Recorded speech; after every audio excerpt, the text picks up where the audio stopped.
Brawl Talk has been released, and I'm going to tell you everything you need to know about the new Brawler tick, the endgame content we got, some sweet new skins, and what new star powers were revealed. And let me just give you a little hint.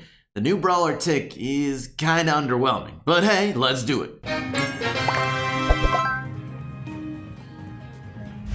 Remember, if you do want the latest info on the update as soon as possible, then I definitely recommend subscribing because I will be posting more as soon as I can. And hey, if you want that notification, then you got to turn on that bell. All right, let's start off with everything we learned about the new Brawler tick and why I think he'll be kind of underwhelming. Oh, an amazing thing, Tick will be able to be unlocked on the trophy road at 4,000 trophies. So if you already have 4,000 trophies, as soon as Tick is released, you can get him for free right away. So freaking awesome. All right, first of all, he's got 3,080 health, which puts him at the lowest in the game, even lower than Rico and Barley, about 300 health lower. So definitely the lowest. And actually, speaking of Barley, that's a pretty good comparison as a brawler to Tick. Tick is also a thrower as well. He throws out 3 proximity mines, kind of like Bo's mines,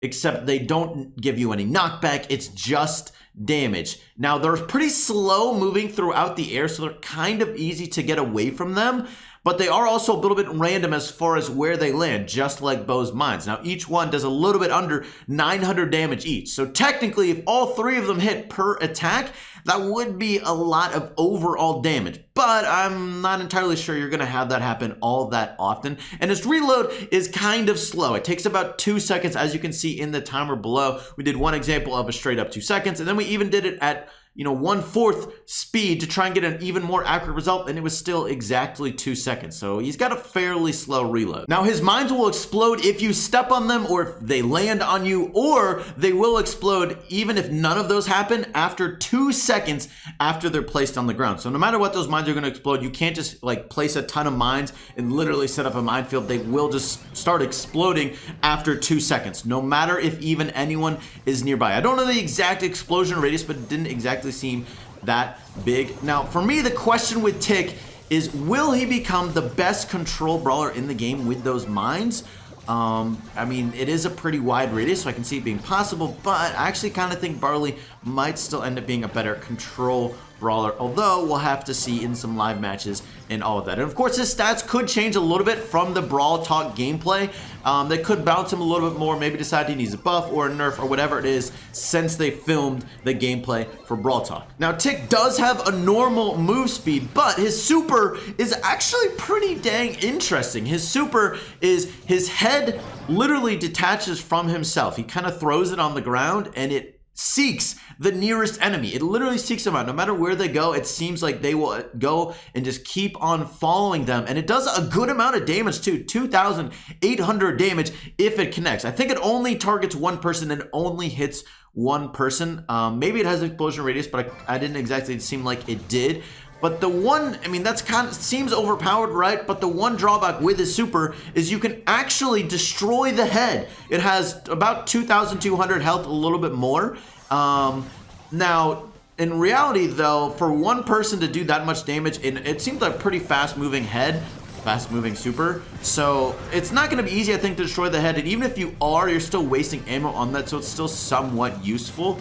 But this is going to be a super that you don't really want to ever use on an enemy brawler that's grouped up near their teammates, because then probably they're going to have some people who are just auto-attacking and they're going to end up destroying that head even on accident probably.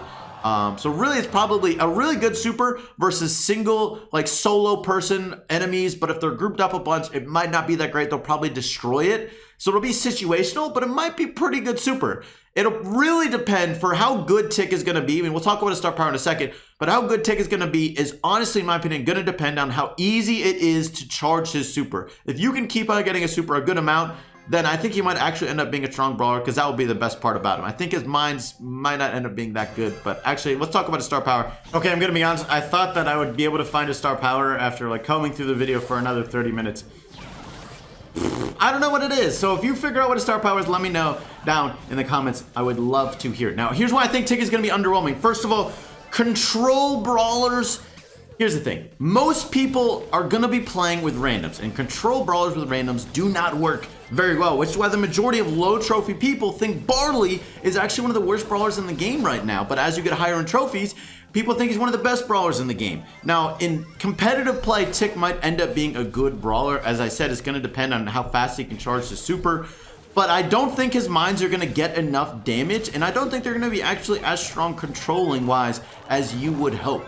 But we'll have to see. All right, now before we go over the star powers, I was actually able to figure out from the Brawl Talk gameplay. Let's quickly go over the new endgame content and the new skins. Now, for the new skins, they actually did some really sweet robot skins. We got Mecha Crow, Mecha Bo, Robot Spike, and Robot Mike. Now, why do they make all of these rhyme with each other? I have no idea. Maybe Supercell's been watching a little bit too many of those meme review intros, if you know what I mean. Anyways, look, all of these skins are supposed to start at 150 gems. Now, the keyword here is start at, so hopefully that means there'll be some offers up where these skins will be on sale at a lower price. But otherwise, they'll be 150 gems. Now, I don't know exactly when these skins are going to be coming out. It is supposed to be sometime in the summer, so sometime soon. But of course, as soon as I know, I will let you know. Next up, we got a reason for top players to actually keep on pushing trophies at the end of seasons, and it's called the Star Shop. In the Star Shop, you use star points to buy exclusive items like color variations on existing skins like Mecha Bo that were shown in Brawl Talk. Now, those were the only ones revealed, although hopefully there are some others. And by the way, I didn't actually talk about how cool these skins are. First of all, Mecha Bo looks like a freaking transformer. Mecha Crow looks so sweet, but I gotta say, Robot Mike, I don't know, that might be my favorite. He's being controlled by the chicken under his hat. I honestly think that's so funny, just that part alone. Anyways, back to the Star Shop. You earn star points at the end. All right, so all those trophies you used to lose at the end of season reset, you still lose them, but now all those trophies you lose go towards star points. So the more trophies you lose at the end of the season, the more star points you get. So you can use those points to unlock those exclusive items in the Star Shop. So hey, while it's not Club Wars or anything like that, at least we got an actual reason to keep on pushing trophies besides for just a screenshot. And hey, we did get some nice added depth with every brawler getting a brand new star power. And speaking of star powers, apparently what they're gonna do is release 3 star powers every single week. So it's gonna take a good amount of time to actually have all of the star powers be released. This is kind of a way for them to sort of keep the game entertaining, I guess, while they're on vacation and not having content, because the next update is gonna be a longer period. It's probably gonna be at least 2 months, maybe even more for the next update after this one. So this is sort of their way maybe of keeping it fresh while they're on vacation. And as a player, I would probably be kind of upset about this. But on the other side of the coin, if you think about it, it's gonna take a really long time to actually unlock all 27 of the new star powers. And with 3 new star powers a week, I think the majority of people are not gonna be anywhere close to actually getting all 3 every single week. So no one, well, not no one, the majority of people won't be maxing out all those star powers right away anyways. So I guess at the end of the day, it's not that big of a deal. It just kind of changes which ones you end up getting and when. Now, as far as what star powers we're able to figure out from the gameplay. All right, I'm gonna be honest. I spent like 30 minutes just staring at this like 10-second clip trying to figure out what star powers were somehow revealed in like a burst of a second. All right, maybe it wasn't exactly 30 minutes, but it felt like a really long time. Now, by the way, take a look at this picture made by Sector03 on Reddit. All credit to him for this. I didn't even realize the color of all the names that popped up was the same amount as this color rarity for every single one. So people started attaching it to the rarities. We disagree on some of these, but that's actually a really good hint. And I didn't even think about that, how the color coordinates with that. But anyways, my point is let's use the names of some of these that we think what the star power is for each brawler, and that'll help us also figure out what star power we're actually seeing in the gameplay. All right, let's look at this still image. Now remember for Carl, we said that he had Robo Retreat. Now my original thought with Carl was when he supered with Robo Retreat that he would move even faster in his super or something like that, but it has down arrows. So, I mean, clearly he doesn't move faster with down arrows. It has to be something else going down. So my guess, and what would kind of make sense, is that he has some sort of damage reduction. So he doesn't take as much damage when he supers. That's the only real thing I can think of for while he supers to have some sort of reduction. And honestly, it would make a lot of sense for Carl because he always takes a ton of damage whenever he is really aggressive supering something. So this would honestly be fitting for him. Okay, this one is an easy one to tell. We knew Brox was rocket number 4, and hey, look, it sure looks like he has 4 ammo slots now because he's at 2 ammo slots and it's only halfway, 2 full ammo shots. So I think clearly this shows Brock literally actually gets a full 4 bars of ammo, so we can fire 4 shots in a row without having to reload. I don't know exactly how useful that's gonna be, but it is kind of cool, and maybe it's good. I don't know. Now here's Poco. Poco we said was screeching solo.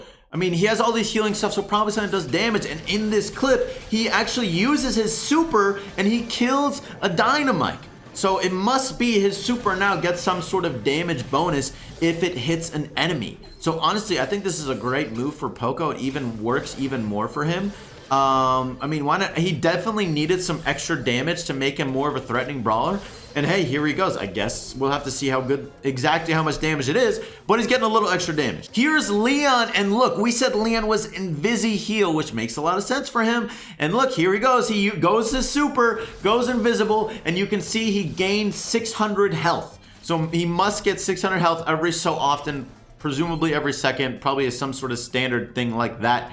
So there you go, Leon. All of a sudden, actually, I kind of like this too, because there were a lot of times I feel like where you wanted to Leon super, but you wanted to wait and heal up first. Now you can make that really aggressive play. Say you need to make that split-second decision, and you can just super and heal up. And honestly, that just makes escaping too so much easier as well, because even if people know exactly where you are, you're still healing up for 600, presumably 600 health every second, and that's actually pretty strong for Leon. And now look at Jean. I almost didn't catch this one, but actually, at the very end, like right before it clips away, you see Jean super in one. First of all, what's weird about it is he's supering only his teammates. They're the only people in the picture. But then you notice one of his teammates gets healed up. I think it was like 1,600 health. So a pretty decent amount of healing actually. So that must be, presumably that's like pat on the back, because that would make sense for a hand and sort of a healing sort of thing for Jean, and it is also his color rarity as well. So interesting addition for Jean. Sort of, he has 2 healing star powers, but they're both pretty different. I'll have more update stuff coming your way as soon as possible. So hey, if you want that as soon as possible on your end, make sure you subscribe, and I guess hit the bell for the notification. Hey, if you made it this far, I sure hope you liked it, because that's gonna be it for today's video. Thank you so much for watching, and I'll catch you later.